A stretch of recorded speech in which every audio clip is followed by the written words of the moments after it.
లక్ష్మి అనేటప్పటికీ మొత్తం అందరం కూడా ఖచ్చితంగా పూజ చేసే రోజు ఏది అంటే శ్రావణ మాసంలో వచ్చేటటువంటి పౌర్ణమి ముందు శుక్రవారం వరలక్ష్మీ వ్రతం.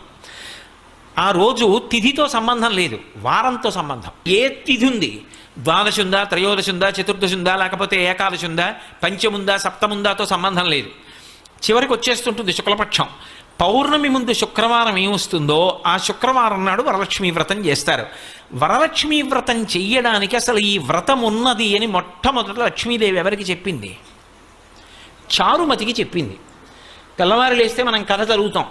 చారుమతి ఆ మాటకు అర్థం ఏమిటి? నిజానికి అద్భుతమైనటువంటి పేరు, ఆడపిల్లలకి పెట్టడానికి పరమయోగ్యమైనటువంటి పేరు చారుమతి.